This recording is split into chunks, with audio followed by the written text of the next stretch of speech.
Muy buenas tardes, mi nombre es Iván Segoviano. Les voy a hablar acerca de anatomía humana. Es la clase que aprendimos, la materia que llevamos durante este primer semestre y nos la impartió el doctor Ladislao. Muy bien, pues comenzaremos entonces con hablar en sí qué significa anatomía. En sí proviene de dos ramas de la ciencia, que es la anatomía y la fisiología, las cuales ambas pues proveen las cosas necesarias para comprender las estructuras y funciones de nuestro organismo. En sí anatomía significa ana, que significa a través, y tome, que significa corte, la cual es la ciencia de las estructuras corporales y las relaciones entre ellas. Vimos algunas ramas, a grosso modo, acerca de la anatomía, como es la embriología. Como su nombre lo indica, estudia el embrión. También vimos lo que es la histología, que significa que es el estudio de los tejidos microscópicos. También la anatomía macroscópica pudimos ver un poco, la cual es la que se puede analizar sin la utilización de un microscopio. Vimos también la anatomía regional, que estudia las regiones específicas de nuestro cuerpo. Por algún ejemplo puede ser el tórax. La anatomía radiográfica, que estudia pues en sí lo que puede verse a través de los rayos X, ¿verdad? Vimos también lo que fue la anatomía quirúrgica, que es la anatomía aplicada con referencia al diagnóstico quirúrgico. También vimos algunas estructuras del cuerpo humano, como por ejemplo la osteología, es la rama de la anatomía que estudia nuestros huesos, o la miología, la cual es la rama que estudia los músculos. La angiología también estudia los vasos sanguíneos, o también vimos la artrología, que es la que estudia las articulaciones, o también la neurología, que es aquella que estudia el sistema nervioso. En sí, en la anatomía existe un lenguaje mediante el cual podemos explicar de una manera más adecuada nuestras estructuras de nuestro cuerpo, que son los ejes y los planos. Aquí pudimos ver que existe un eje longitudinal, el cual se refiere que se extiende de arriba hacia abajo. Vimos también que existe el anteroposterior, que se extiende de hacia adelante hacia atrás en el cuerpo. Vimos también lo que fue el plano sagital, el cual divide nuestro cuerpo en una parte derecha y en otra parte izquierda. Lo haría de esta manera, para acá y para acá. Entonces, eso estaríamos hablando que lo hace de manera, pues, perfecta, ¿verdad? Simétrica, pues. El plano coronal también, que divide al cuerpo en una porción anterior y otra posterior, y se extiende, pues, de un lado del cuerpo a nivel de los pabellones auriculares, dividiéndolo en parte anterior o ventral. Y la otra sería posterior o dorsal. Estuvimos hablando también de terminologías. ¿Qué terminologías vimos? Como por ejemplo el aparato axil, que se refiere a la región que está conformada de arriba hacia abajo. Por ejemplo, la cabeza, el cuello, el tórax, abdomen, el pelvis. Vimos, por ejemplo, el ventral, que es la porción del corte anterior con respecto al plano coronal, o la dorsal, que es con respecto al corte anterior que venimos platicando. También vimos lo que fue la célula. En la célula pudimos aprender pues, muchas cosas, que es la unidad básica y estructural de todo. Y vimos de qué está conformada. Está conformada de las mitocondrias, está conformada de los centriolos, las vacuolas, lisosomas, membrana nuclear, del nucleolo, del núcleo, del retículo endoplásmico rugoso, retículo endoplásmico liso, los ribosomas. Vimos todo eso. También pudimos darnos cuenta que existen varios tipos de tejidos en la fisiología de la célula. Por ejemplo, es el tejido conectivo, que es más bien conocido como la piel, el tejido conectivo denso, que son los ligamentos, el tejido adiposo, que es la grasita, la sangre, el tejido óseo, que son nuestros huesos, también los cartílagos. Vimos todo ese tipo de cosas. En sí también aprendimos que las células se forman a partir de células preexistentes por un proceso que se denomina división celular, en el cual una célula se divide en dos células idénticas. Cada una de estas cumple un papel particular para mantener la homeostasis y contribuir a las funciones de nuestro organismo. Vimos que la citología pues, es el estudio en sí de las estructuras y funciones de la célula, ¿verdad?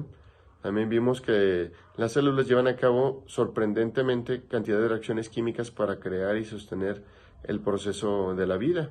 Esto en cada una de las partes de nuestro cuerpo. Entonces les comentaba que pues, la citología es el estudio de estructuras y funciones de las células a medida que se vayan estudiando. Les platicaba de la mitosis hace rato, que es cuando los organismos crecen o reparan tejidos dañados, formando nuevas células mediante este proceso de división celular. Eso es lo que conocemos como mitosis. Vimos también que al final de cada mitosis hay dos células hijas y que un adulto tiene pues muchísimas más células que un bebé. Todas se han formado por mitosis de manera sucesiva a partir del cigoto. Voy a hablarles aquí un poquito de lo que les platicaba de cada una de las partes de la célula porque es algo muy interesante y ver en qué consiste cada una de ellas. Por ejemplo, la membrana plasmática se ubica en el exterior de la célula. Sus características es que está formada por una bicapa lípida y tiene ciertas proteínas. Estamos hablando que su composición en sí es alrededor del 40% de grasas, 50% proteínas y 10% glúcidos. Su función en sí es en proteger el contenido celular, toma contacto con otras células y contiene canales transportadores de identidad celular. También vimos el citoplasma, lo platicé hace rato. Este se ubica en sí entre el núcleo celular y la membrana plasmática. Ocupa el medio líquido o citosol y formoplasma.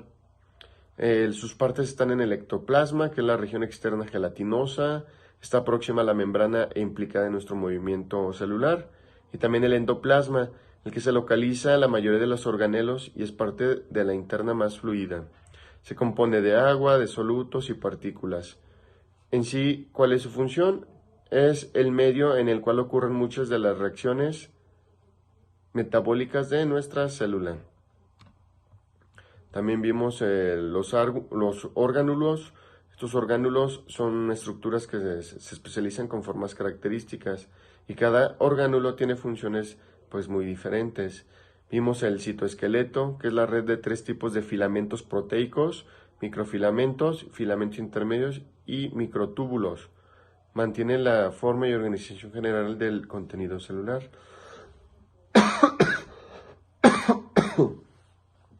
Vimos también los cilios y los flagelos. Son proyecciones móviles de la superficie celular. Contienen 20 microtúbulos aproximadamente. También vimos el retículo endoplásmico, en el cual es la comunicación con la envoltura nuclear y se extiende por todo el citoplasma de la célula. Tiene un único espacio interno denominado lumen y también está formado por una cisterna, vesículas y túbulos torcidos.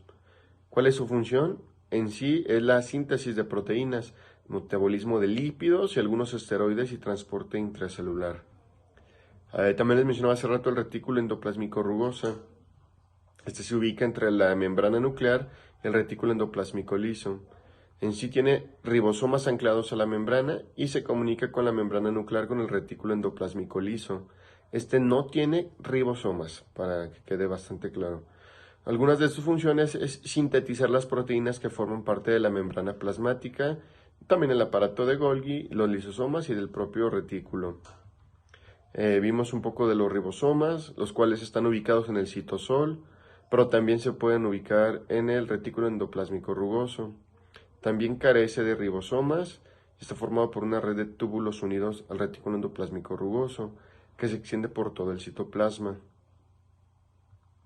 Aquí también estamos hablando que su composición es de 2 complejos grandes de ARN y de proteína. Su función en sí es elaborar proteínas de la información leída del ARN en el proceso de traslación. Vimos las mitocondrias.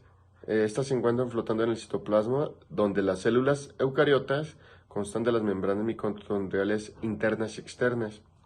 Aquí es la fuente de energía de nuestras células. Esta energía es recogida de las biomoléculas, las azúcares, las grasas, etc. Y la función en sí es convertir nuestra comida en energía y nos la da en forma de ATP. Vimos también los lisosomas, los cuales están dispersos en el citoplasma.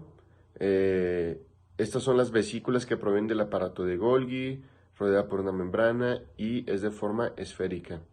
En sí contiene enzimas digestivas, las cuales son pequeñas estructuras que contienen proteasas, que son las enzimas proteolíticas, y se encargan de digerir las sustancias que llegan a nuestro interior. Para eso son los lisosomas, para digerir.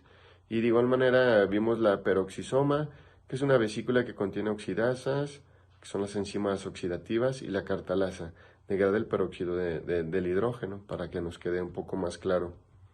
Pues vimos el aparato complejo de Golgi, que está entre la membrana celular y la membrana externa, está formado por varios dictisomas, y su función del aparato de Golgi está el transporte, la maduración, acumulación y secreción de proteínas procedentes del retículo endoplásmico. Vimos los centriolos, que es la base de los cilios y flagelos, formado por 9 pares de filamentos periféricos y 2 centrales. Al comenzar la división, cada centriolo se rodea de fibras dispuestas radialmente. En sí sus funciones es la de realizar la organización del hueso mitótico, que va a permitir la repartición del material genético, los llamados cromosomas, como ya los conocemos.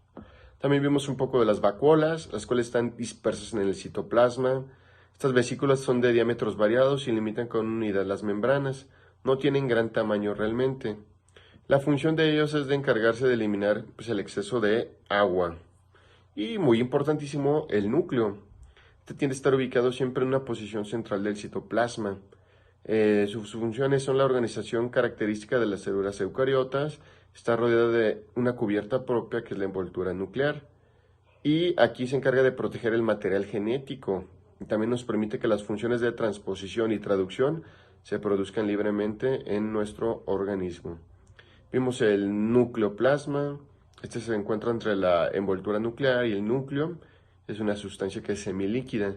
Su función es la de mantener suspendidos los cromosomas y el nucleolo. Vimos el nucleolo también, hablando de ello, cual está ubicado dentro del núcleo. Y este es el cuerpo esférico que puede existir en un mismo núcleo, depende del tipo de la célula. Sus funciones es la de producir ribosomas, básicamente. Básicamente eso fue lo que vimos de la célula, que fue pues bastante complejo, bastante completo. Pero también vimos otros temas como el sistema esquelético. En sí el esqueleto es una estructura pues dinámica, constituida por huesos, y cada hueso es un órgano ya que está formado por diversos tejidos. Lo que les decía hace ratito, que es el tejido óseo, el cartilaginoso, conectivo denso, epitelial, la sangre y el adiposo, todo ese tipo de tejidos, ¿verdad? ¿Cuáles son en sí las funciones del sistema esquelético? Pues bueno, primero que nada es el sostén. Ya saben, son los huesos, el soporte de los tejidos blandos y el punto de apoyo de la mayoría de los músculos esqueléticos. También es una protección, debido a que protege nuestros órganos internos. Por ejemplo, el cráneo protege pues a nuestro cerebro, ¿verdad? También se encarga de movimientos que en conjunto son con los músculos, hacen esto. La homeostasis de minerales, el tejido pues almacena calcio y fósforo para dar resistencia a nuestros huesos. También los libera la sangre para mantener equilibrio entre su concentración. Tiene también la producción de células sanguíneas, esto es bastante importante. En la médula ósea roja, que es el tejido conectivo especializado, se produce la hemopoiesis, la cual produce pues, los glóbulos rojos, que son vitales en nuestra vida. Los blancos también, que pues no son tan funcionales más que para defensa, ¿verdad? Y las plaquetas. También vimos lo que es el almacenamiento de triglicéridos. La médula ósea roja se va reemplazando poco a poco en los adultos por la médula ósea amarilla, que contiene los adipocitos, ¿verdad? También vimos lo que fue la estructura de cada uno de nuestros huesos. Se pueden clasificar según su forma.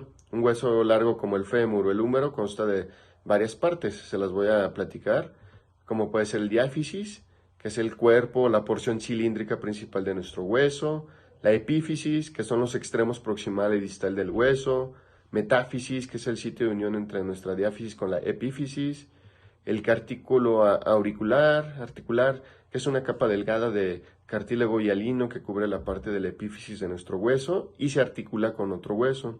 Periósteo, que es muy importante.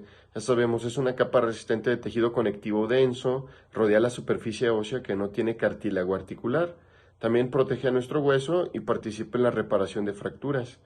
Colabora en la nutrición del hueso y sirve como punto de inserción de tendones y ligamentos. O sea que nuestro periósteo es algo muy vital. De hecho, es lo que podemos ver como un hoyito en nuestros huesos. También vimos que es la cavidad medular, que es el espacio interno de la diáfisis que contiene la médula ósea amarilla grasa. Como les platicaba ya en los adultos, lo contiene. Y el endostio, que es la capa que recubre la cavidad medular y contiene células pues, que están formando los huesos. Vimos el cartílago epifisionario, todo ese tipo de cosas. Vimos en sí la osteología también del tejido óseo, que tiene una matriz abundante y células separadas entre sí. La matriz está formada por un 25% de agua, 25% de fibras proteicas y 50% en sales cristalizadas. Vimos también las células osteógenas, que son las llamadas células madre. No están especializadas, pero tienen la capacidad de división. Sus células hijas son los osteoblastos y se localizan en la porción interna del periósteo y del endostio, como ya lo vimos hace un momento. El osteoblasto son las células que constituyen los huesos. Estos se encargan en sí de sintetizar los componentes de la matriz del tejido óseo e inician en el proceso de la calcificación. También vimos los osteocitos, las cuales son las células maduras principales del tejido óseo. Derivan de los osteoblastos que quedan atrapados en la matriz. En sí intercambian los nutrientes con la sangre. Y vimos los osteoclastos. Aparentemente se escuchan muy similares, pero pues son muy diferentes, porque los osteoclastos son células grandes, formadas por fusión de 50 monocitos, ubicados en el endostio, y estos, al contrario, producen la destrucción de nuestro hueso por medio de enzimas. En sí, la dureza de nuestro hueso depende de nuestras sales minerales orgánicas, las cuales están cristalizadas y contienen flexibilidad y depende de nuestras fibras colágenas. Los huesos no son completamente sólidos, aquellas personas que lo piensan así, ya que tienen muchos espacios según el tamaño y según la distribución. Hablando de los huesos, nos especializamos también en el cráneo humano. Vimos todas las partes del cráneo humano, como puede ser el hueso parietal, que se localiza en esta zona de aquí. Vimos también lo que fue el hueso frontal, que se localiza en esta zona de aquí. El hueso temporal, que viene estando por aquí, por nuestra oreja. El occipital, que es en esta parte de aquí atrás, de la nuca, podríamos llamarlo. Hueso cigomático, que se localiza por aquí, por esta zona. Vimos también pues, el maxilar superior en esta zona y lo que son las zonas nasales en esta parte. Cuando nacemos tenemos todos estos huesos de la cabeza que les platicamos separados y esto lo tenemos en base a que pues, la naturaleza es bastante interesante y los tiene, digamos, desoldados para que puedan nacer el bebé. Ya conforme el tiempo, es lo que le llaman la llamada mollera, ya conforme el tiempo, estas cuestiones se soldan en la cabeza y pareciera que fuera una sola pieza. Sin embargo, son todas las piezas que venimos platicando. Pues en sí, para abundar un poquito más en el tema, les platicaba del hueso frontal, que es mediano y asimétrico y ocupa la parte más anterior de nuestro cráneo. Está situado delante de los parietales y del etmoides, como les decía, y nos contribuye a unir el esqueleto del neurocráneo con el viscerocráneo y participa en la formación de cavidades nasales y orbitarias. También podremos llamarlo, si lo vemos de una vista anterior, que es la cara externa de la escama del hueso, que es convexa hacia adelante y corresponde a la frente. Si lo vemos por una vista inferior, pues es exocraneal, también denominada porción orbitonasal. En ella se distinguen dos partes, la porción nasal y la orbitaria. La nasal, pues es justamente en la nariz. Está escotada del etmoidal en forma de U y abierta hacia atrás. Recibe la cara del superior del hueso etmoides. Y la porción orbitaria son lisas, triangulares con base anterior, amplias y cóncavas. Pues aquí, como su nombre lo indica, es donde están nuestros ojitos. Están dispuestos al uno al otro lado de la porción nasal y constituyen la pared superior de las cavas orbitarias. Pues seguimos hablando del hueso frontal, pues que es endocraneal y presenta una escama y una porción orbitaria, lo que ya les venía diciendo. Continuemos con el hueso parietal, como les decía, localizado en esta zona. Es un hueso par, aquí y acá, está situado por detrás del frontal. Recordemos que este es el frontal. Por encima del temporal y por delante del occipital. Acuérdense que el occipital está ubicado en esta zona. Ocupa la porción laterosuperior de la calvaria. El parietal pues tiene un tubérculo parietal, el borde parietal y los bordes frontales y el borde escamoso que está en la parte inferior. El occipital, por el contrario, es un hueso único, es mediano y es simétrico, corresponde a la pared posterior inferior del cráneo. La posición es la cara cóncava y se ubica hacia adelante. El foramen magno es casi horizontal y los cóndilos se lo colocan hacia abajo. Justamente se ubica pues en esta zona de aquí atrás, el occipital, y es por donde se entra lo que es nuestra espina dorsal, para que quede pues más claro. Podríamos llamar que se describen dos caras y los bordes que las unen, ¿verdad? Es muy importante porque su estructura es la porción más delgada de hueso que se encuentra en las fosas cerebelosas, mientras que las partes más gruesas corresponden a los bordes y las protuberancias del foramen. Entonces es algo muy importante. También vimos el hueso temporal, el cual es un hueso par, situado en la parte lateral, media e inferior del cráneo. Contiene el órgano vestíbulo coclear y su forma varía con la edad. En el feto y en el recién nacido se pueden identificar tres piezas óseas diferentes: la porción escamosa, lámina delgada de contorno semicircular, y se encuentra esta por arriba y lateralmente. Y por último la porción timpánica, situada por debajo del precedente con forma semicanal de abierto hacia abajo. ¿En qué posición se ubica el temporal? Está colocado hacia arriba por la porción delgada o escama y presenta un borde cortante. Sus caras exocraneales existen dos, las cuales son en ángulo recto, la cara lateral y cara inferior, que corresponde a la parte exocraneal de la base del cráneo. La cara lateral corresponde a la cara de la cabeza. Presenta tres porciones: posterior, apófisis mastoides y una media. Vemos también el hueso temporal, como les decía hace un momento, que se puede dividir en tres porciones. Corresponde a la porción petrosa, la porción timpánica y la porción escamosa.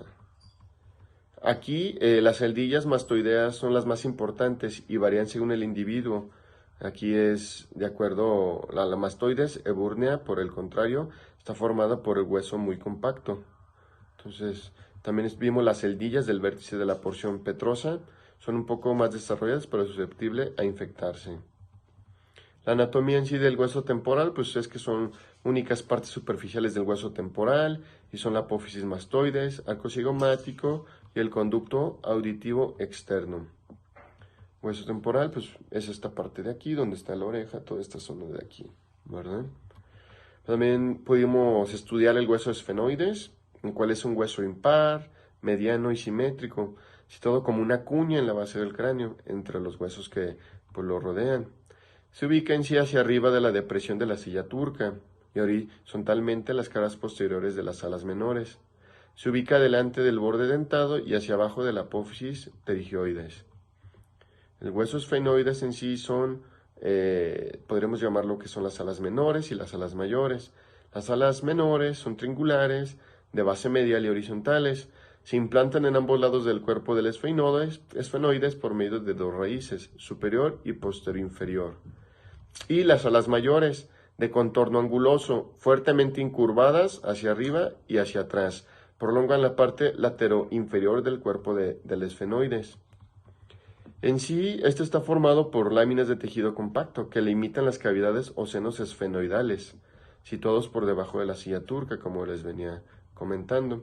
Este huesito pues es muy característico porque parece que pues es un murciélago, así lo conocen. Realmente pues no lo podemos ver a menos que rompamos un cráneo y ahí lo vamos a poder ver. Pero así normal, a simple vista no es posible. También vimos el hueso etmoides, que es un hueso único, mediano y simétrico, y se ve situado por delante del esfenoides y por detrás del etmoidal del hueso frontal. Este está ubicado hacia arriba y horizontalmente a la cara del hueso, perforada por numerosos orificios, hacia delante de la eminencia triangular de esta cara.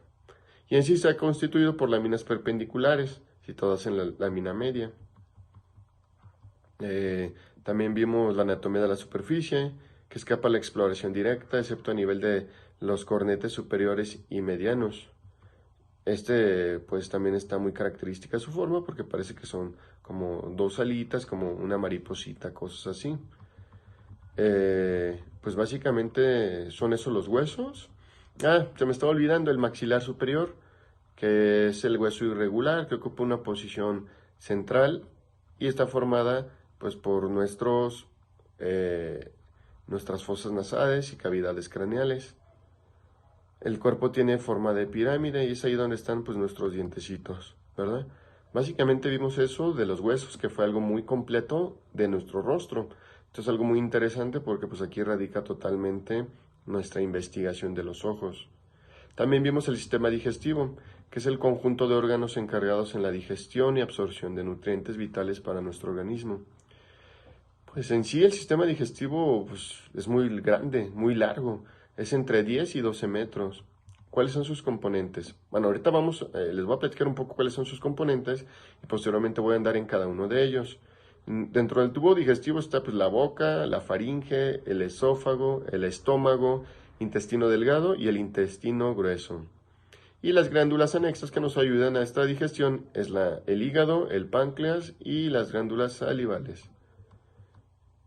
Pues en sí, ¿cómo funciona? Pues ya lo sabemos. Es un proceso que consiste en llevarse los alimentos y líquidos a la boca. Después los masticamos. Después sigue el proceso de deglución, que es en el cual los alimentos van desde la boca al estómago. Y ahí en la digestión, el proceso comienza con la degradación de los alimentos en moléculas más pequeñas por acción enzimática. Existen algunos que pueden absorberse sin digestión química, entre ellos los aminoácidos, el colesterol, el azúcar, vitaminas, minerales, el agua. Posteriormente pasa la fase de la absorción, que es mediante el cual las sustancias digeridas entran en las células epiteliales siendo el destino final la sangre o la linfa. Y ya por último, pues la defecación, que son las sustancias que no digerimos, son eliminadas formando la materia fecal. Ahorita les voy a hablar un poquito acerca de todo esto, cómo funciona. En sí, lógicamente, el tubo digestivo presenta 4 capas otónicas, concentradas de dentro hacia afuera y son los siguientes: la mucosa, submucosa, la muscular, la serosa o adventicia. La serosa es esta capa que envuelve externamente, debajo del diafragma. La adventicia está encima del diafragma. La muscular presenta células con propiedades de control de los movimientos musculares, el plexo de Auerbach, por ejemplo. Y la submucosa es el tejido conectivo laxo, que es muy vascular, contiene el plexo submucoso de Meissner y controla las secreciones. Y la mucosa presenta células con propiedades de absorción y secreción, como la boca, el cardias, etc. Hablando de la boca, pues es la primera porción del tubo digestivo, como les decía, y presenta 3 tipos de mucosa: la masticatoria, revestimiento y especializada. Pues aquí es donde, ya saben, ingresamos nuestros alimentos. Pues en sí la fisiología de la boca también la pudimos ver, que es la digestión mecánica. Mediante la masticación, la lengua desplaza el alimento, los dientes lo trituran y el alimento se mezcla con la saliva. Aquí es como formamos el bolo alimenticio. Después inicia la digestión química, la enzima amilasa salival, en la que inicia la degradación del almidón. Su acción continúa por el estómago por unos 15 a 30 minutos antes de que los ácidos se inactiven. La enzima lipasa lingual puede digerir hasta un 30% de los triglicéridos. Entonces, pues sí es bastante. De ahí, pues podemos ver en la boca adentro la lengua, que sabemos que es un músculo pues membranoso. Presenta 3 porciones, que es la raíz, la base, cuerpo y la punta, formado por 17 músculos, papilas gustativas, y su función en sí, pues ya sabemos, es la articulación de la palabra, la masticación y la deglución. Ahí mismo, en la boca, encontramos los dientes, que tenemos pues varios tipos de dientes, como los incisivos, que nos encargan de cortar, los caninos, de desgarrar, que son pues estos, los caninos. Estos son los incisivos, y para triturar y moler, pues las muelas al fondo y los molares. En sí existen varias porciones, como puede ser la corona, la cual es la porción más visible, el cuello, que tiene límite entre la corona y la raíz, la porción incluida en el alveolo dentario. Y pues vimos todas las partes que tiene también el diente, que es el esmalte, la dentina, la cavidad central, la encía, el cemento, membrana periodontal, todo ese tipo de cosas. El esmalte es de las cosas más importantes, pues es la capa más externa del diente, el tejido más duro del organismo y la barrera entre sustancias ácidas. Este está constituido por 97% de la hidroxipatía cálcica. La dentina forma mayor parte del diente, segundo tejido más duro del organismo, pues para que vean la importancia del mismo. Y las células son los odontoblastos. Su función es rellenar el diente. El cemento, se los mencionaba, es el tejido mineralizado similar al óseo, fija los dientes al hueso y posee células llamadas cementocitos.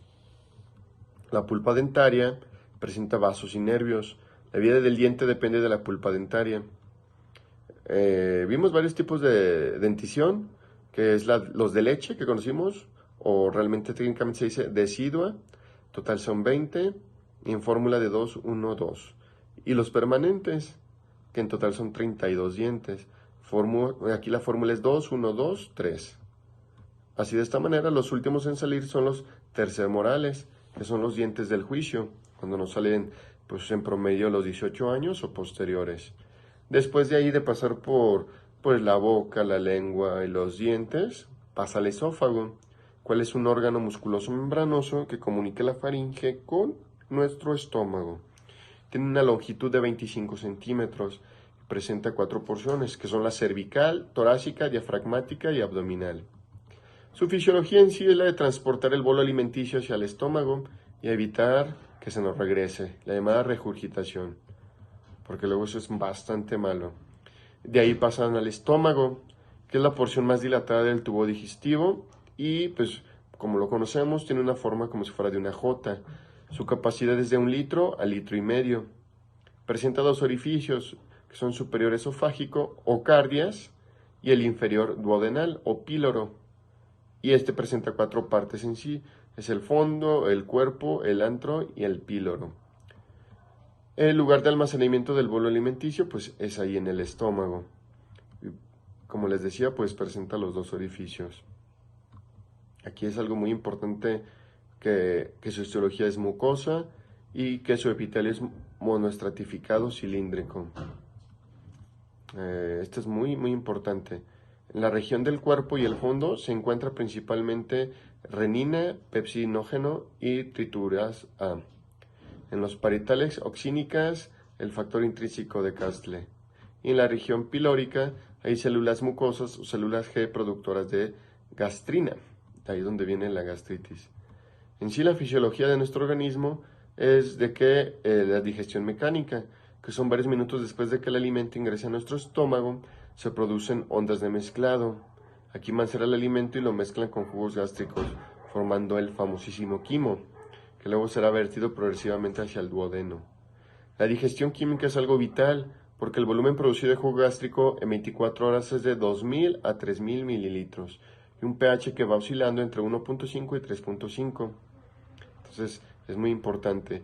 También la gastrina contribuye a la liberación de la histamina y estimula la secreción del HCI, que activa el pepsígeno, convirtiéndolo en pepsina, y ahí inicia la digestión de las proteínas. Entonces, eso es todo lo que conlleva. Después de nuestro estómago se pasa al intestino delgado, que es la porción más larga que se extiende desde el estómago al intestino grueso, que es la conexión.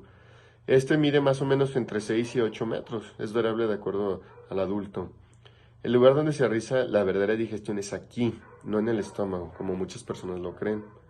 Es el lugar que tiene más absorción por las modificaciones epiteliales, puesto que tiene vellosidades intestinales, microvellosidades y válvulas Kerkin. Entonces, el duodeno, las partes del intestino delgado, son varias. Por ejemplo, en su pared interna hay 2 eminencias llamadas caráncula mayor, donde desemboca la ampolla de Vater, y donde está el orificio común del conducto colioco y de Wirsung, y la corúncula menor, que es el conducto de Santorini, y el yeyuno o ileón. El yeyuno ocupa la posición izquierda superior de la cavidad abdominal, aproximadamente 3 metros, y el ileón ocupa la posición derecha. interior, que son 4 metros. Entonces, así es como se conforma este intestino. Y la mucosa es de calciformes mucus y de Panet lisosomas, que son agentes antimicrobianos.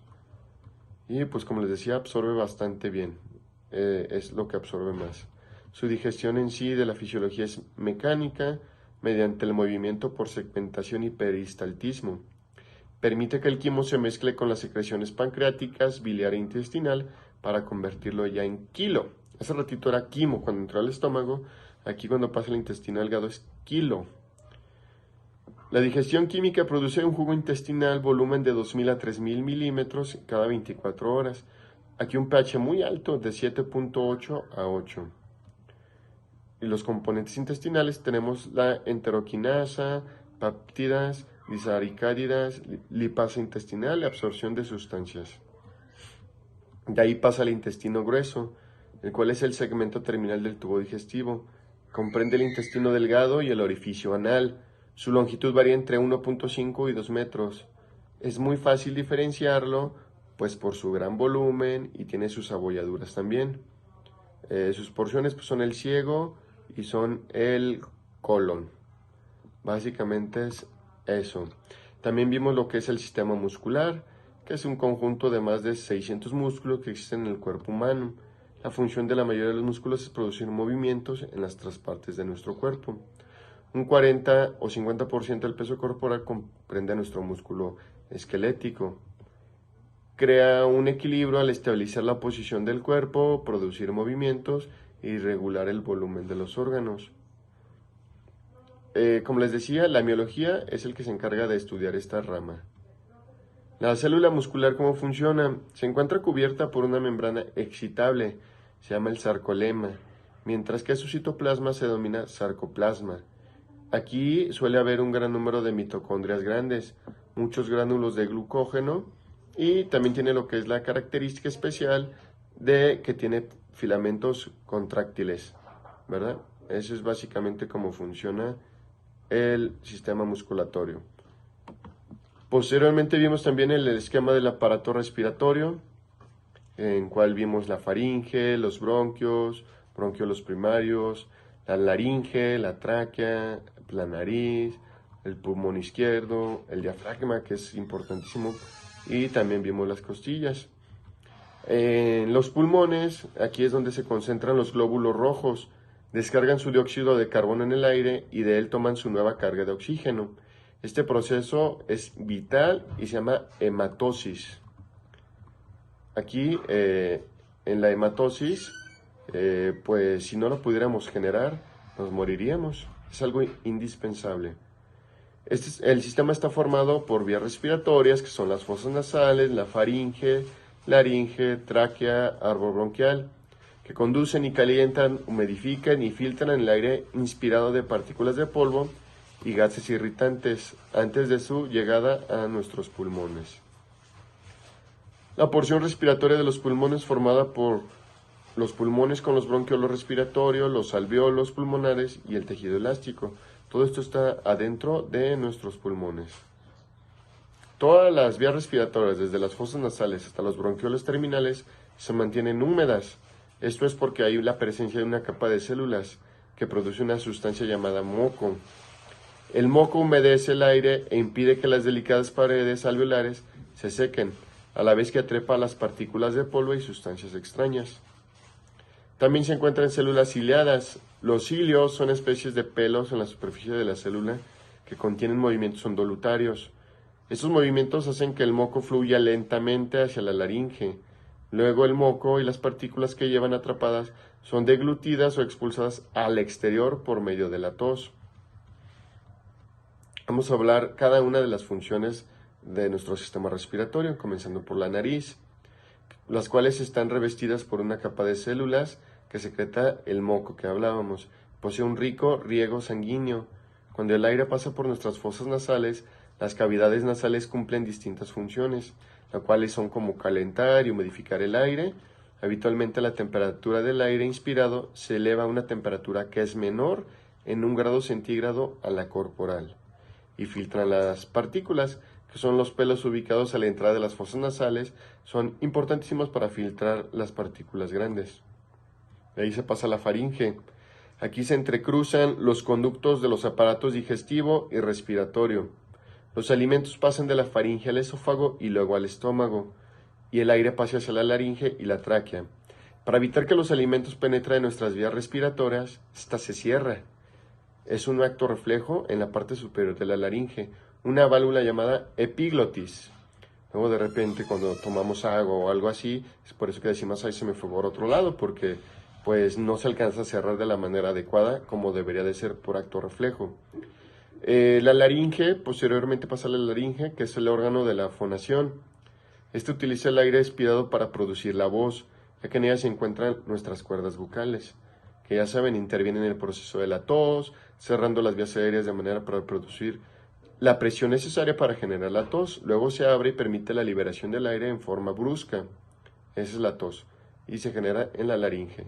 De ahí pasa a la tráquea, que es un tubo de aire, continuación inferior de la laringe.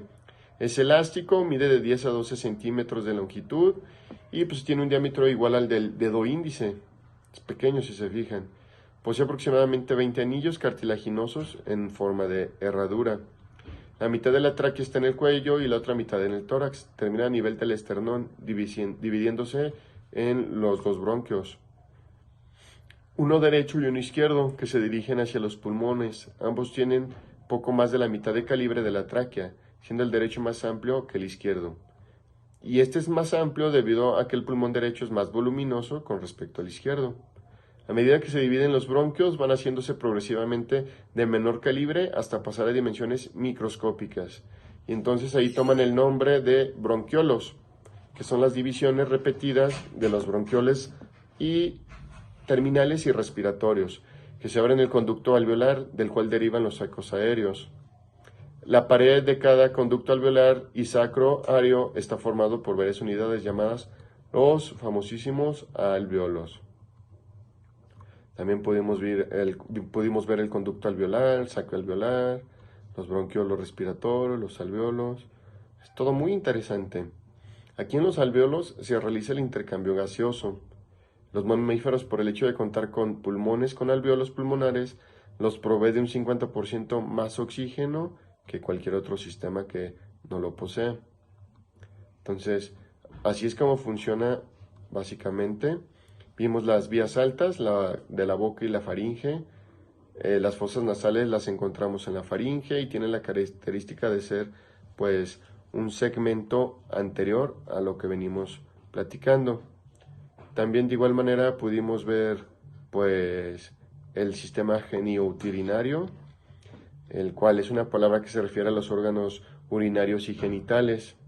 En sí, la urología es la rama de la medicina que ocupa el tracto urinario en ambos sexos y del tracto genital del aparato reproductor masculino. También es conocido como urogenital, indica la unidad anatómica que esta forma los sistemas urinarios y es común en ambos sexos, más el genital de cada uno de ellos. Entonces vimos tanto el masculino como el femenino. También vimos las vías superiores y las glándulas suprarrenales, las cuales están encerrados dentro de la fascia de la gerota. Pesan de 3 a 5 gramos, la derecha es triangular, la izquierda es más redondeada y en forma de media luna. El tamaño fluctúa de 40 a 60 milímetros de longitud y 20 a 30 milímetros de ancho, al igual que de 2 a 8 milímetros de grosor. Cada glándula suprarrenal recibe 3 arterias, una de las arterias frénica, la aorta abdominal y una de las arterias renales. El drenaje de la glándula suprarrenal derecha es por una vena muy corta, en la vena cava inferior, y la vena suprarrenal izquierda termina en la vena renal izquierda. Vimos las relaciones también anatómicas que existen entre uno y otro, y vimos los riñones, que es una estructura renal macroscópica, se encarga de la irrigación y drenaje, son estructuras con función renal. Tiene una corteza de 1 centímetro y una médula de 2 a 3 centímetros. De pie los riñones tienden a bajar y bajan más o menos 2.5 centímetros en promedio. Están cubiertos por tejido conectivo, que es la cápsula renal. Cada riñón tiene miles de nefrones. Son las terminaciones sanguíneas encargadas de filtrar la sangre y producir la orina. Podemos ver cómo existe la arteria renal, la vena renal, pelvis renal, el uréter, todo de lo que está conformado. La arteria renal en sí se deriva de 4 ramas anteriores y una posterior. Los interlobulares son los arciformes, los corticales radiales y los aferentes.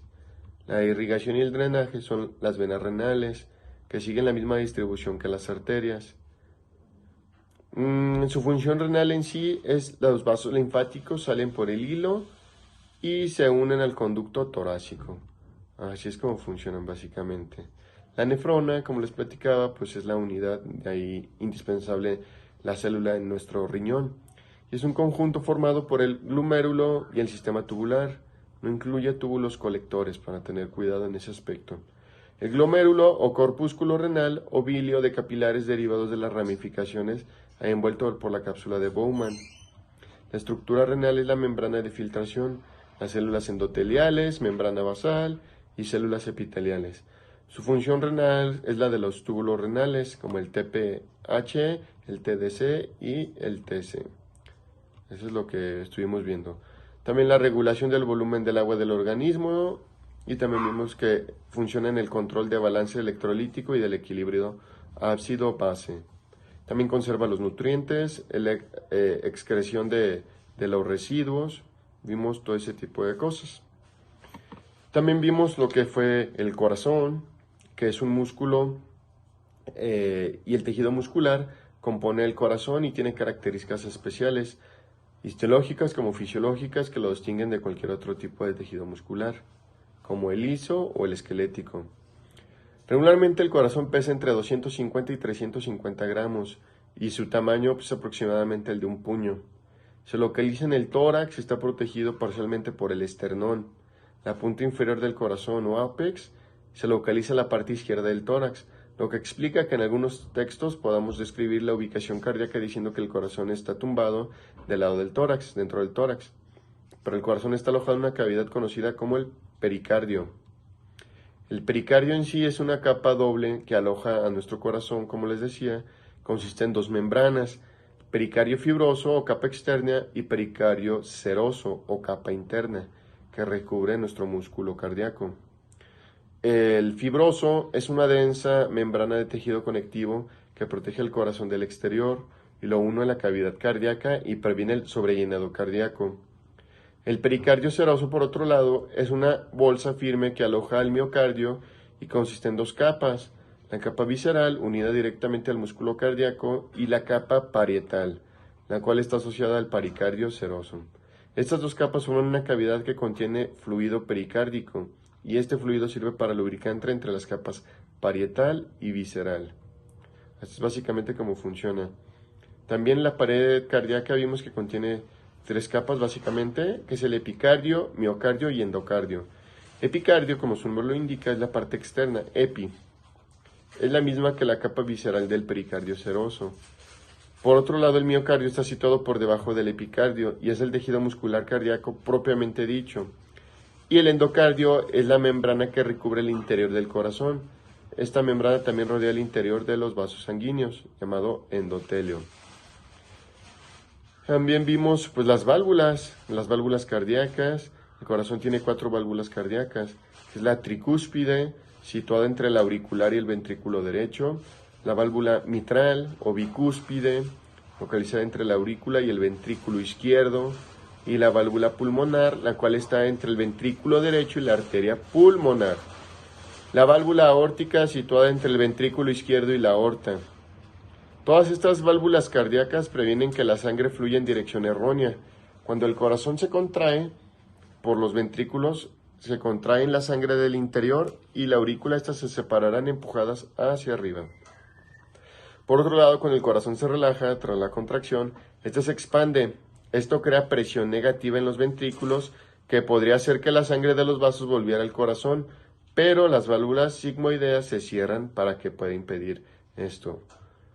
También vimos que en los ventrículos se encuentran los músculos papilares, que son pequeñas fibras musculares unidos a las válvulas aurdículo-ventriculares, tiene como función tensar las válvulas cuando se contrae el corazón. Entonces, pues fue algo bastante interesante. Vimos también la circulación coronaria, que es un músculo que trabaja de manera continua cuya actividad nunca va a cesar. Como cualquier otro órgano, el corazón necesita recubrir nutrientes y oxígenos. Las arterias coronarias nacen en la base de la aorta y se extienden por la superficie del corazón. Existen arterias que nutren al corazón, como la arteria coronaria izquierda y la arteria coronaria derecha. La izquierda se divide y rodea a nuestro organismo. Entonces, es algo muy interesante. Y durante el infarto del miocardio es frecuente que la anterior esté obstruida. Por eso es de que luego nos dan los infartos. Eso es básicamente lo que vimos y aprendimos del corazón. También empezamos a ver nuestro aparato ocular y iniciamos con la túnica externa o fibrosa. El ojo comprende de 3 capas o túnicas, pero en esta ocasión solo vamos a hablar de una de ellas por el momento, que es la túnica externa o fibrosa. Es transparente y tiene un grosor de 0.5 milímetros en el centro y de 1 milímetro en la periferia. Aquí se ofrece la mayor parte de refracción de nuestro ojo, que son 2/3 partes. Aquí la luz se introduce a nuestro ojo a través de la córnea, que sabemos que es la estructura ocular con capacidad de refracción más importante, y hace que la luz quede enfocada en la retina. La córnea constituye un ejemplo de unidad de estructura y de función, debido a que es un tejido óptico perfectamente transparente y avascular, que también actúa como barrera física entre el medio ambiente y el interior de nuestro ojo. Pues la capa externa, que es la túnica externa epitelial, consiste en la renovación. También vimos pues la anatomía de nuestro globo ocular por medio de, está formada por la córnea en la parte anterior y la esclerótica en la parte posterior. La mayor parte de la córnea corresponde al estroma, que está constituida por fibras de colágeno y protubecanes, que se sintetizan, mantienen y reparan el sistema queratocito localizados en el estroma. También podemos ver que se revisa la anatomía y la permeabilidad de la esclerótica. Como les decía, la esclerótica es el recubrimiento exterior blanco de nuestro ojo. Se trata de un tejido que va desde la córnea hasta el nervio óptico en el extremo posterior de nuestro ojo.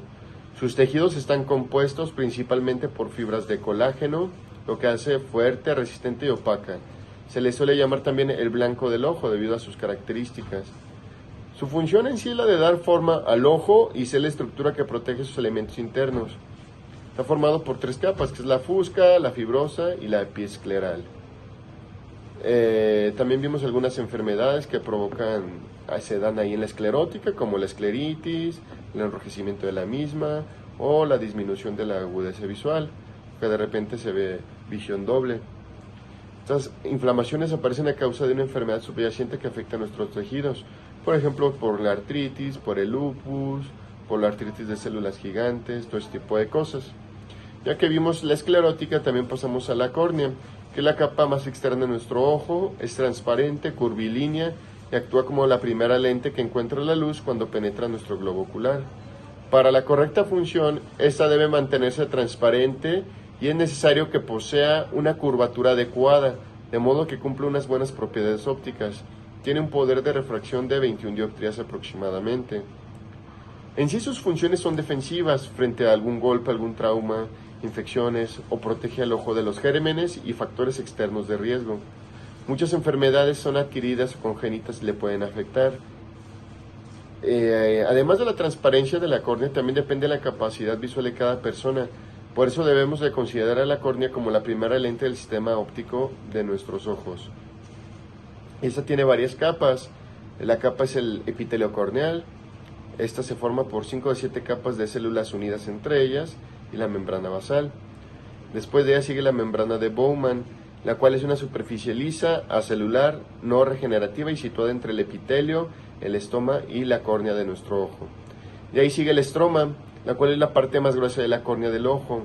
Se forma por fibras de colágeno, aproximadamente son 200, ordenadas en láminas paralelas a la superficie y cuya dirección entre ellas es oblicua, ayudando a la transparencia de la córnea. En sí tiene proteínas. De ahí podemos pasar a la membrana de Descemet, la cual está formada por fibras de colágeno 4 y según la edad de esta capa aumenta una micra de espesor cada 10 años. Su principal funcionalidad es la de servir y sirve como membrana basal modificando el epitelio posterior. Después sigue el endotelio. Se forma por células hexagonales cuya función es la de deshidratar la córnea para mantenerla transparente. Se tiene alrededor de 500.000 células cuando nacemos. Así como las células endoteliales no se regeneran, se pierden con la edad. Eso además de que la edad puede ocurrir como consecuencia de alguna distrofia o de alguna patología.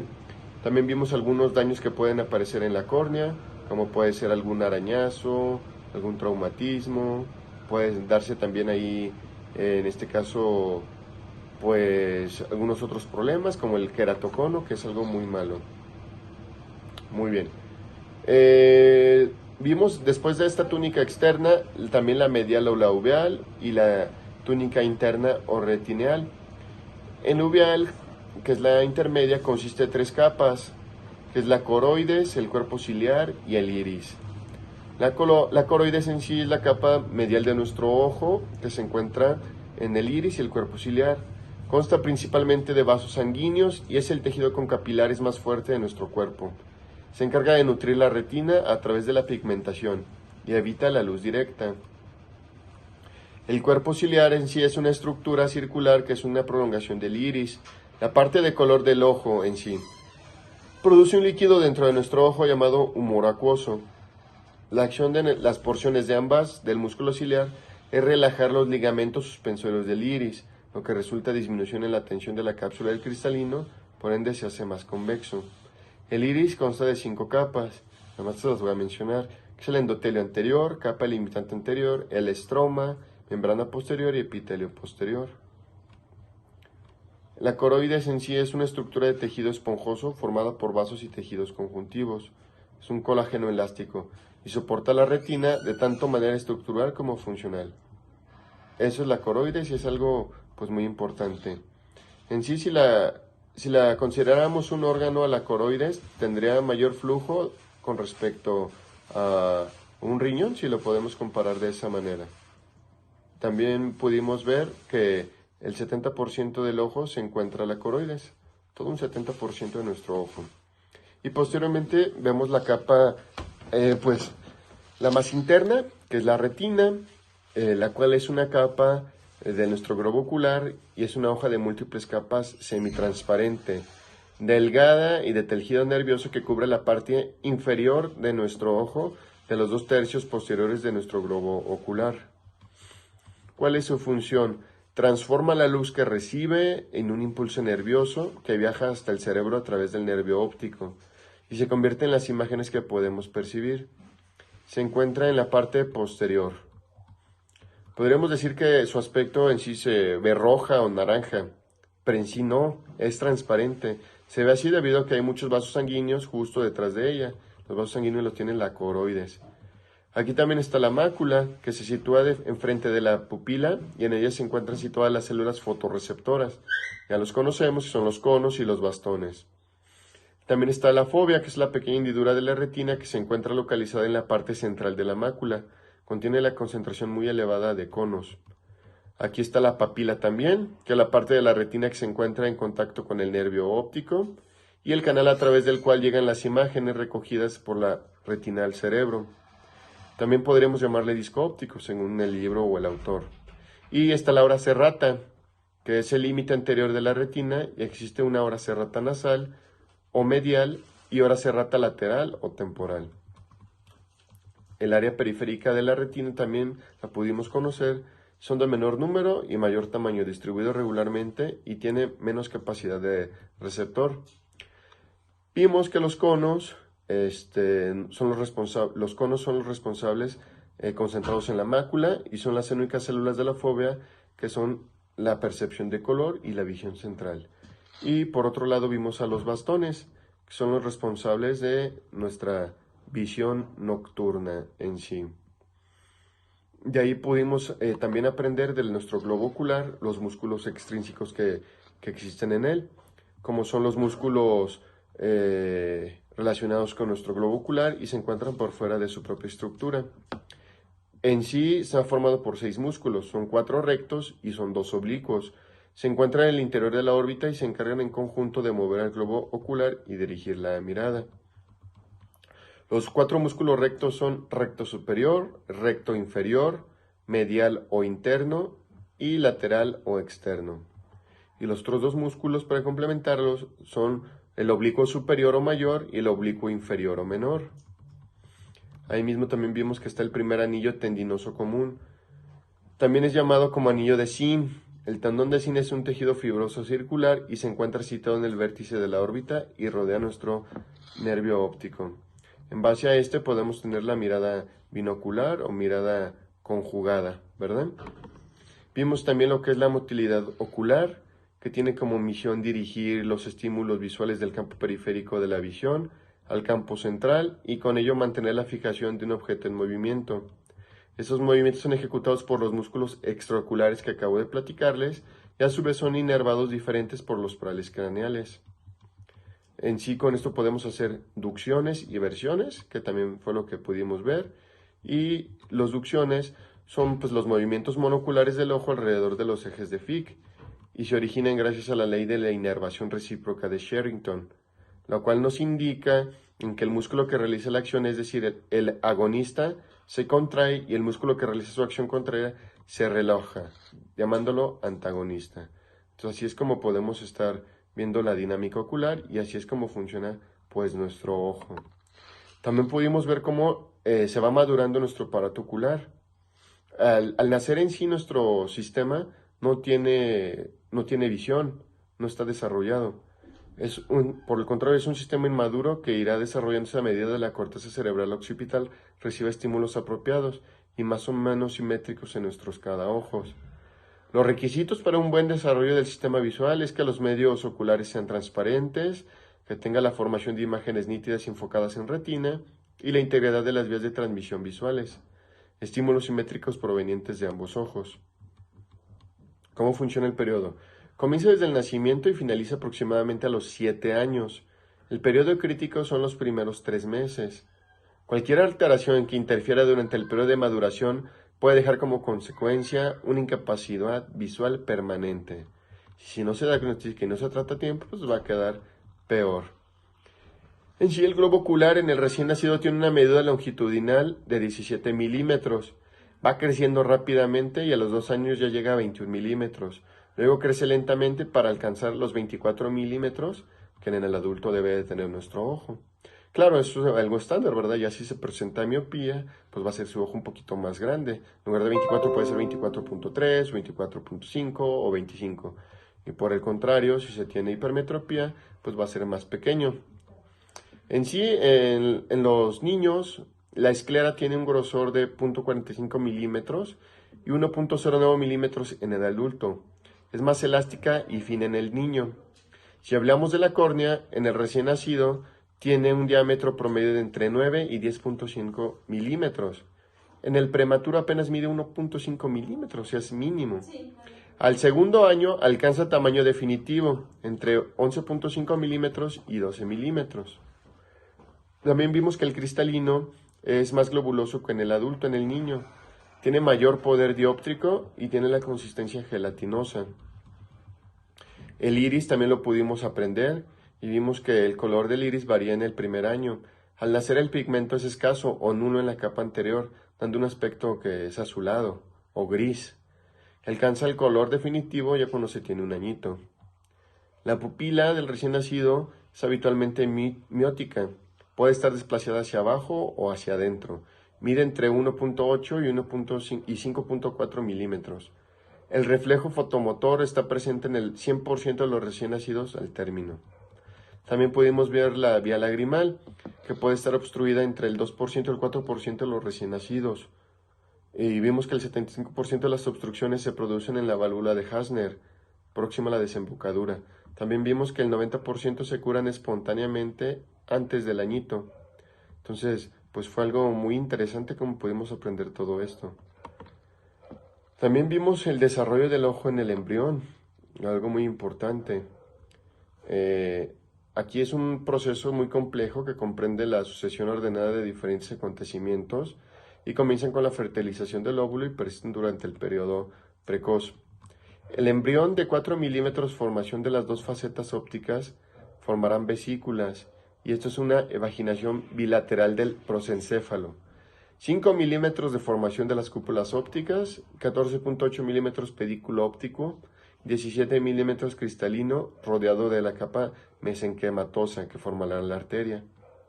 22 milímetros del conducto óptico formándose el nervio óptico y aparecen las capas externas del ojo derivadas del mesodermo, que son los músculos y los párpados.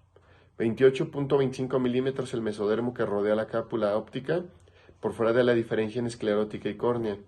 Asimismo vimos que son 55 milímetros párpados fusionados cubriendo el ojo por delante de él y el espacio conjuntival. También se ve ahí la cámara anterior. 75 milímetros del ojo totalmente formado. Estos son algunos datos de lo que pudimos ver en el recién nacido. Después de esto pudimos estudiar el cerebelo, que es una de las estructuras cerebrales con mayor dimensión que forman parte del sistema nervioso.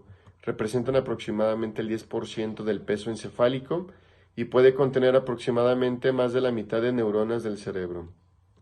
Tradicionalmente se le ha atribuido un papel destacado en la ejecución y coordinación de actos motores, mantenimiento del tono muscular, para el control del equilibrio y entre algunas otras cosas.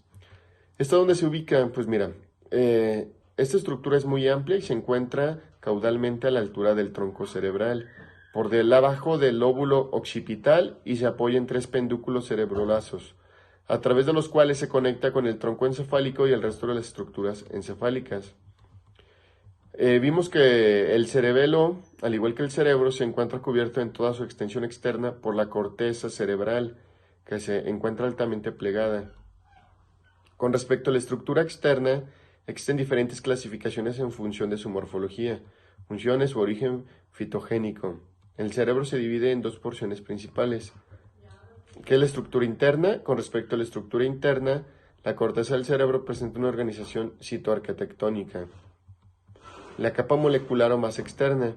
Estas se encuentran células estrelladas y células en cesto, además de la arbolización dendríticas de las células de Purkinje y de fibras paralelas. Hablando de estas células de Purkinje, está formada por somas de células de Purkinje, cuyas dendritas se encuentran en la mapa molecular y sus axones se dirigen hacia la capa granular a través de los núcleos profundos del cerebelo. Estas células en sí constituyen la vía principal de salida hacia la corteza cerebral. ¿Cuáles son las funciones en sí? Destaca por ser un centro de organización del movimiento y en conjunto funciona comparando las órdenes y respuestas motoras. La morfología de nuestro encéfalo en sí es una de las regiones más importantes de nuestro cerebro y una de las regiones vitales para la supervivencia de nuestro cuerpo. Forma la conexión entre el cerebro y la médula espinal. Es una masa tubular de tejido nervioso de poco de más de 8 centímetros de longitud y se encuentra en la base del cerebro, superior a la médula espinal e inferior al cerebro. Tiene 3 regiones principales: el tronco encefálico, bulbo raquídeo, protuberancia o mesencéfalo. El bulbo raquídeo es la región más inferior del tronco encefálico que conecta al cerebro con la médula espinal. Es un tubo estructuralmente similar a la médula espinal.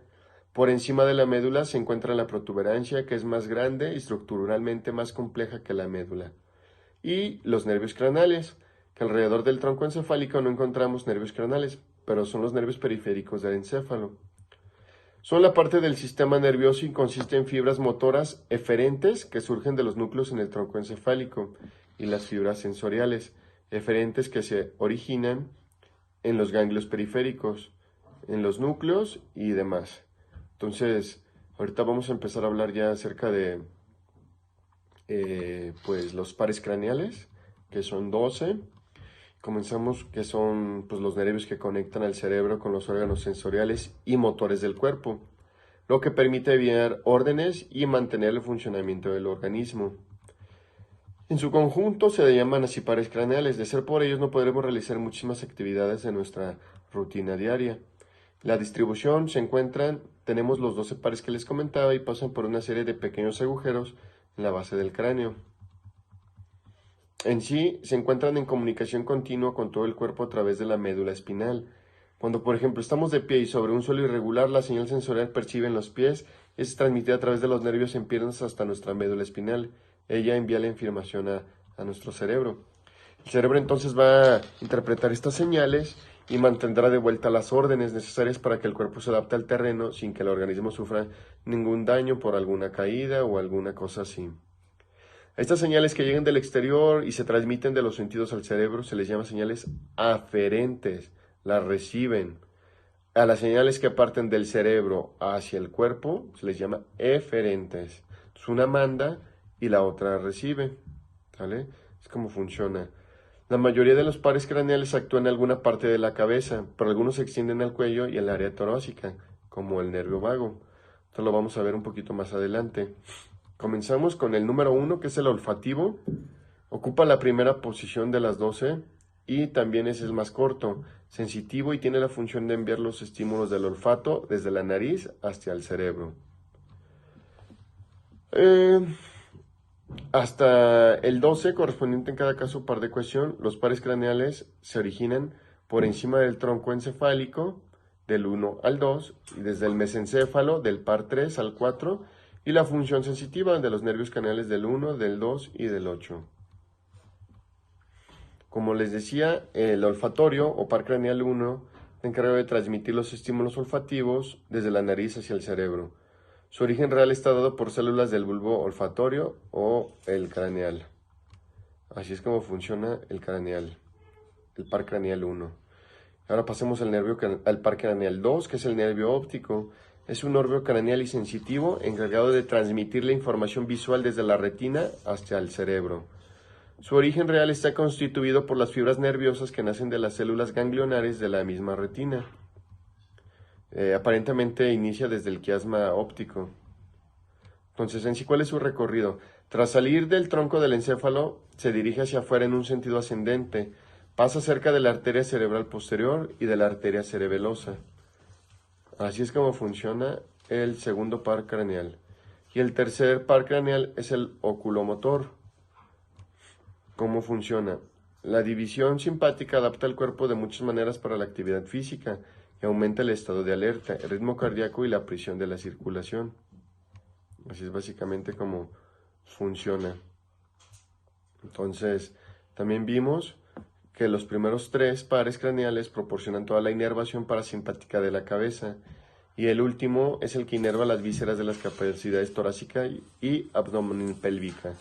El nervio motor ocular lleva fibras parasimpáticas que controlan el cristalino y la pupila del ojo. Las fibras preganglionares entran a la órbita y terminan en el ganglio ciliar, detrás del glóbulo ocular. Las fibras postganglionares entran al glóbulo ocular e inervan en el mismo. Y así es como funciona el tercer par craneal. Continuamos con el cuarto par craneal, el cual se origina de los núcleos motores somáticos y se localizan también en el segmento mesencefálico, por delante del acueducto de Silvio. Las fibras emergen de cada uno de estos, se dirigen dorsomedialmente para entrecruzarlos totalmente con las del núcleo. Entonces es el troclear, el 4 que venimos platicando, y es el más pequeño de todos los nervios craneales. Inerva solo un músculo en la órbita y el músculo oblicuo superior tiene solo un componente motor somático. Su origen real en el mesencéfalo a nivel de los colículos inferiores en la sustancia gris periacuodo actual. Entonces, así es como funciona el troclear. Posteriormente vamos a hablar del quinto par craneal, que también es bastante importante. En el cuarto par puede presentarse la diplopia, que ya sabemos que es cuando pues, las personas se empiezan a ver doble, ven como si tuvieran las imágenes dobles. El quinto par es el trigémino.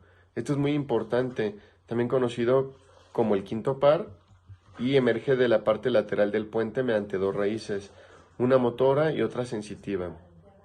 El nervio sensitivo motor por una parte estimula los músculos masticadores y por otra da la sensibilidad a la cara, a la órbita de cavidades nasales y cavidades bucales. Entonces aquí podríamos llamar este quinto par es la oftálmica, la maxilar y la mandibular, porque estamos hablando que controla pues la masticación. Su origen real es en el ganglio de Gasser, de donde parten los que constituyen a la raíz sensitiva, las cuales penetran en el neuroeje por la cara anteroposterior de la protuberancia anular. Es de las raíces colocadas en la cara anteroposterior. La raíz motora camina por debajo de la sensitiva, cruzándose oblicuamente hacia afuera hasta rebasar el borde externo al nivel del ganglio de Gasser. Así es como funciona básicamente. Y posteriormente sigue el sexto par craneal, el cual vamos a estar hablando, que es el abducens. En este nervio abducens podemos ver varias cosas. Dentro de los más importantes es de que aquí puede darnos algún problema como en los movimientos involuntarios de nuestros ojos, que suele suceder a bastantes personas. Por medio de unos lentes le podemos ayudar para que esto, y una terapia visual adecuada para que ello pueda cambiar. Entonces, es un pequeño nervio motor que inerva el músculo recto lateral del globo ocular, siendo el responsable del giro del ojo hacia afuera. Como les decía, puede pasar eso. Está situado por debajo del piso de la parte superior del cuarto ventrículo, cerca de la línea media y por debajo del colículo facial. Recibe el fascículo tectomedular del colículo superior, a través del cual la corteza cerebral se halla conectada con los núcleos. También el nervio abducen, su trayecto en sí, ¿cuál es? Pasan a través de la dirección anterior del puente y emergen en el círculo situado en el borde inferior del puente y la médula oblongada. Después el nervio penetra en la órbita a través de la hendidura orbitaria superior. Lo que les decía, que en alguna lesión del nervio abducens, el paciente va a presentar un estrabismo interno. Las lesiones del nervio abducens puede ser por algún golpe, algún traumatismo, o porque en sí así hayamos nacido, ¿verdad? Entonces, vamos a continuar con el nervio facial, que es el séptimo. Tiene 3 núcleos, el motor principal y los núcleos parasimpáticos. El motor principal se encuentra en la profundidad de la formación reticular de la parte inferior de la protuberancia. La parte del núcleo que inerva los músculos de la parte superior de la cara recibe fibras corticonucleares. El núcleo sensitivo recibe fibras del gusto de 2/3 anteriores a la lengua, el suelo de la boca y el paladar. Entonces el nervio facial en sí tiene la raíz motora, que es la facial propiamente dicho, y la raíz sensitiva, que es intermediaria de Wirchberg. Entonces es muy importante este facial. Luego es cuando sucede de que inerva los 2/3 partes anteriores de la lengua, proporciona sensibilidad al dorso de la oreja y al conducto auditivo externo. Aquí luego, si se nos llega a dañar, es cuando podemos presentar que quedaste chueco, que te dio algo así. El octavo par craneal es el nervio vestilococlear. Este nervio consta de 2 partes distintas, el vestibular y el nervio coclear, que se hallan relacionados con la transmisión de información aferente desde el oído interno hasta el CNC. Las fibras eferentes de los núcleos alcanzan el cerebelo a través de los pendículos cerebelosos inferior, descienden sin cruzarse hasta la médula espinal y forman el fascículo vestíbulo espinal. También vimos que las partes vestibular y coclear del nervio abandonan la superficie anterior del tronco, entre el borde inferior del puente y el bulbo. Y también vimos la anatomía del ojo, el cual se divide en 3 regiones principales: el oído externo, que recoge las ondas sonoras y las canaliza hacia el interior; oído medio, que transmite las vibraciones sonoras a la ventana oval; y el oído interno, que aleja los receptores de la audición y el equilibrio. Así es como lo estuvimos viendo. Dentro del oído interno se denomina laberinto. Se divide en 3 regiones: conductos semicirculares, vestíbulos, que son los receptores para el equilibrio; la cóclea, que son receptores auditivos. El vestíbulo consta de 2 sacos de utrículo y el sáculo. En dirección superior y posterior están los 3 conductos semicirculares. Por delante del vestíbulo se encuentra la cóclea. En sí, la audición, ¿cómo funciona? Son las ondas sonoras, regiones alternantes de alta y baja presión, y se propagan en la misma dirección a través de un medio. El medio siempre es el aire. Y los sonidos que podemos oír son aquellos que provienen de una frecuencia de 500 a 5000 Hz, aunque el rango audible se extiende hasta los 20.000 Hz. La fisiología, ¿cómo es? En sí dirige las ondas sonoras hacia el conducto auditivo externo y las ondas sonoras chocan con el tímpano y hacen que éste vibre. La distancia que éste se mueva dependerá de la intensidad y la frecuencia de las ondas. El área central de la membrana timpánica se conecta con el martillo, que también comienza a vibrar. Esta vibración se transmite del martillo al yunque y luego al estribo. A medida que el estribo se mueve, tracciona la membrana oval hacia afuera y adentro. Esta va a vibrar 20 veces más fuerte que la membrana del tímpano. El movimiento de la ventana oval establece ondas de presión de la cóclea y esto va a movilizar la perilinfa en la rampa vestibular, por lo cual entonces las ondas de presión se transmiten desde la rampa vestibular hacia la rampa timpánica y luego hacia la ventana redonda. Esto crea ondas de presión en la endolinfa dentro del conducto coclear. Y esto finalmente va a estimular las células ciliadas, que son los receptores que generan el impulso nervioso a través de nuestro sistema auditivo. Existen dos fisiologías del equilibrio, que puede ser el estático, que se refiere al mantenimiento de la posición del cuerpo, principalmente de la cabeza, y el equilibrio dinámico. Esas básicamente son las dos que pudimos estar viendo. Posteriormente vimos lo que son los pares craneales, el 10, que nace del bulbo raquídeo e inerva la faringe, el esófago, la laringe, la tráquea y los bronquios, el corazón, el estómago, el páncreas, el hígado y las vísceras. Así es como pasa. ¿Cuál es su trayectoria? En sí comienza en las células del ganglio petroso, luego atraviesa el agujero yugular de la base del cráneo y llega al espacio retroestrileo. Así es como es la trayectoria. El nervio vago entra en el tórax entre las arterias carótida izquierda y subclavia izquierda y a la altura del arco aórtico emite el nervio laringio, recurrente izquierdo. Y el nervio vago derecho cruza por delante de la arteria subclavia derecha y a esta altura emite el nervio laringio, recurrente derecho. Después se dirige hacia abajo y hacia atrás y pasa por detrás del pendículo pulmonar derecho antes de alcanzar el esófago. Así es básicamente como funciona el 10, que es el vago. Ahora pasamos al 11º par craneal, que es el nervio accesorio.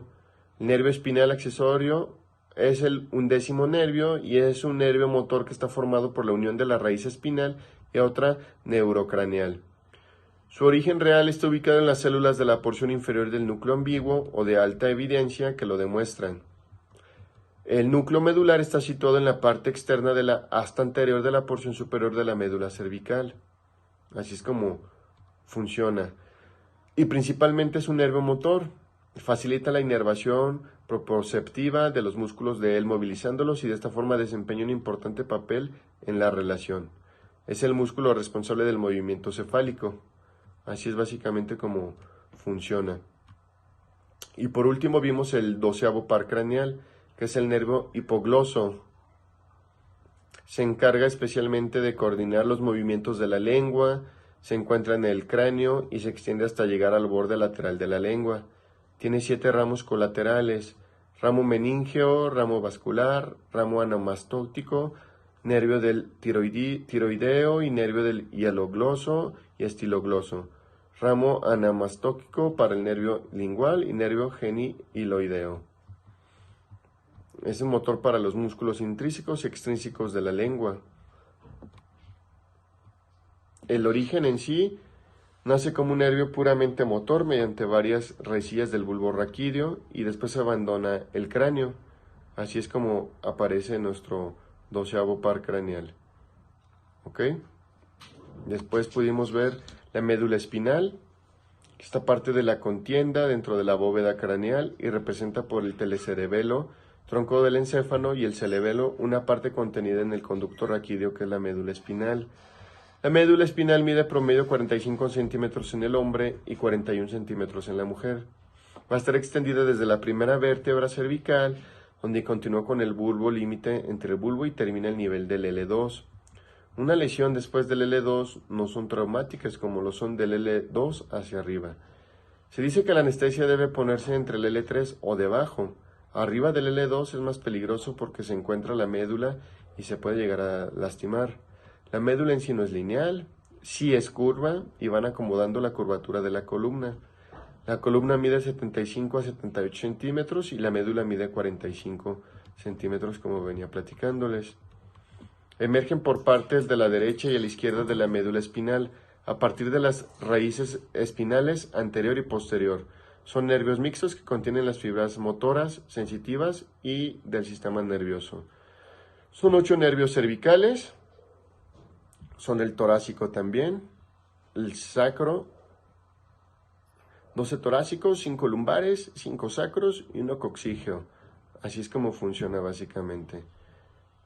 También, regresando un poco a lo que veíamos del oído, es un órgano sensorial que permite percibir los sonidos, formando el sentido de la audición. En mamíferos también se encarga del equilibrio. El oído se puede dividir para su estudio en 3 secciones: el externo, medio y oído interno. La percepción del sonido es un fenómeno complejo que se desarrolla en varias etapas. En primer lugar, se realiza la captación de las ondas sonoras gracias a la membrana del tímpano. En segundo lugar, la señal mecánica recogida por el tímpano se transforma en impulsos nerviosos, procesos que ocurren en el oído interno. Y en tercer lugar, los impulsos nerviosos a través del nervio auditivo son enviados al cerebro para ser procesados en la corteza cerebral. En sí, el espectro auditivo es la gama de frecuencia que el oído puede percibir. Podremos hablar que es variable dependiendo de la especie animal. En el ser humano, por ejemplo, podemos detectar sonidos desde 0 a 144 decibeles, con un rango de frecuencias comprendido entre 40 y 20.000 Hz. Las ballenas pueden percibir, por otro lado, infrasonidos con frecuencia inferior a los 40 Hz. Algunos animales carnívoros como el perro son capaces de detectar ultrasonidos con una frecuencia superior a los 20.000 Hz, o sea, por encima del oído humano. Y el oído externo está formado por 2 partes, el pabellón auricular y el conducto auditivo externo. El auricular está formado por el cartílago recubierto de piel. Sus porciones más importantes son el hélix y el lóbulo de la oreja. También aprendimos que en el externo mide alrededor de 2.5 centímetros de longitud y se extiende desde el pabellón auricular hasta el tímpano. En este trayecto atraviesa el hueso temporal y el cráneo. Contiene pelos y glándulas ceruminosas que producen el cerumen. Ello dificulta el ingreso de cuerpos extraños o polvo a través del acueducto. Es la llamada cerilla, el cerumen. El oído también es el medio, una cavidad llena de aire que separa entre el tímpano y el conducto auditivo externo y entra en comunicación con el oído interno a través de 2 pequeños orificios, la ventana oval y la ventana redonda. En el interior del oído se encuentra una cadena y huesecillos unidos entre sí por articulaciones de tipo sinovial. El oído medio está conectado con la nasofaringe por un conducto de reducidas dimensiones que se llaman trompa faringotímpánica o el trompa de Eustaquio, que es exactamente lo mismo. El tímpano o membrana timpánica es de aspecto transparente y separa la cavidad timpánica del conducto auditivo. Tiene forma oval y un diámetro alrededor de 1 centímetro. La membrana timpánica diferencia 2 porciones, la pars tensis o porción estriada y la pars laxus o porción laxa. Y se compone de 3 capas, la intermedia, el extracto córneo y la mucosa. También vimos que la cavidad timpánica es un pequeño espacio lleno de aire que está ubicado en el hueso temporal. En su interior se encuentra una cadena de huesecillos que transmiten las vibraciones en el tímpano y al oído externo. Los huesecillos del oído son 3 diminutos huesos denominados martillo, yunque y estribo. En algunas ocasiones se citan 4 huesos, al considerar la apófisis lenticular del yunque como hueso independiente, pero otras no lo hacen de esa manera. En la ventana oval, la cabeza del estribo presiona sobre el fluido contenido en el oído. De esta forma, el tímpano y la cadena de huesecillos actúan como un mecanismo que transforma las vibraciones del aire y vibraciones del fluido. La trompa de Eustaquio en comunicación, la cavidad timpánica con la nasofaringe, mide en el ser humano adulto unos 4 centímetros. Se compone de una porción ósea y otra cartilaginosa. En el oído interno o laberinto está ubicado el seno del hueso temporal del cráneo. Existe un laberinto óseo y un laberinto membranoso. En el óseo no es más que la cápsula ósea que rodea el laberinto membranoso, y este último consiste en un sistema de conductos huecos que contiene en su interior un líquido que se le llama endolinfa. En el espacio que queda entre el laberinto óseo y el laberinto membranoso se encuentra la perilinfa. El oído interno también se divide en 2 porciones diferenciadas. La primera está destinada al mantenimiento del equilibrio y se encuentra formada por el vestíbulo y los conductos semicirculares. Por otro lado, la segunda tiene como función la audición y está constituido por la cóclea o caracol. El vestíbulo se divide en dos sectores que se llaman utrículo y sáculo. Es básicamente así como funciona. La cóclea o caracol es un conducto con forma espiral que percibe su nombre por recordar la concha de un caracol y se divide en tres porciones: conducto coclear, rampa vestibular y rampa timpánica. El conducto coclear está lleno de un líquido que se llama endolinfa, rico en K y en calcio. La rampa timpánica y vestibular contiene otro líquido diferente que se llama perilinfa, cuyas concentraciones iónicas son la inversa, es rico en sodio y pobre en potasio. Básicamente eso fue pues todo lo que estuvimos viendo, que es bastantes cosas que pudimos aprender. Y bueno, también podríamos agregar las vías cocleares, las cuales son las encargadas de transmitir al cerebro estímulos auditivos, para la cual van a emplear la sinapsis entre las 4 neuronas. La primera neurona tiene como cuerpo celular el ganglio espiral. La segunda neurona posee un cuerpo celular en el núcleo dorsal y ventral, donde salen los cilindroejes que van a terminar en los núcleos del cuerpo trapezoide, del mismo lado y del lado opuesto, así como núcleos de la oliva vulvar. Y la tercera neurona se inicia en los núcleos de la oliva vulvar y del cuerpo trapezoide, donde pertenecen sus fibras, que al unirse constituye el fascículo lemisco lateral. Y por último, la cuarta neurona, en este están los axones, que parten de las células del cuerpo geniculado interno y los tubérculos cuadragésimos posteriores, y terminan en el área auditiva del cerebro, en la circoevolución del genchi, ubicada en la cara superior del lóbulo de la insulta. Entonces, así es como básicamente funciona nuestro oído. Es algo muy completo, muy complejo, y es básicamente todo lo que estuvimos aprendiendo, que es bastante información. Yo le agradezco bastante al profesor, al doctor Ladislao, por habernos enseñado, por llevarnos el tiempo, la calma, de tener la tenacidad con nosotros. Muchas gracias por todo y les deseo éxito a todos. Muchas gracias. Les agradece y se despide su servidor, Iván Segoviano, de primer semestre, la materia de anatomía humana. Un placer. Hasta luego.